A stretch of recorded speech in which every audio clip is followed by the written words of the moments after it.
कल हमेशा की तरह उसने कहा, ये फ़ोन कर। मैं बहुत मसरूफ़ हूँ, मुझको बहुत से काम हैं, इसलिए तुम आओ मिलने, मैं तो आ सकती नहीं। हर रवायत तोड़कर इस बार मैंने कह दिया, तुम जो हो मसरूफ़, मैं भी बहुत मसरूफ़ हूँ। तुम जो हो मशहूर, तो मैं भी बहुत मारूफ हूँ। तुम अगर गमगीन हो, मैं भी बहुत रंजूर हूँ। तुम थकन से चूर, तो मैं भी थकन से चूर हूँ। जाने मन, है वक्त मेरा भी बहुत ही कीमती, कुछ पुराने दोस्तों ने मिलने आना है अभी।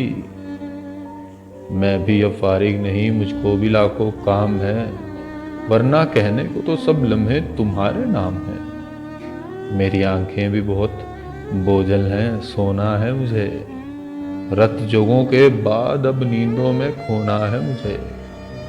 मैं लहू अपनी अनाओं का बहा सकता नहीं, तुम नहीं आती तो मिलने मैं भी आ सकता नहीं। उसको ये कहकर वसी मैंने रिसीवर रख दिया और फिर अपनी अना के पाँव पे सर रख दिया।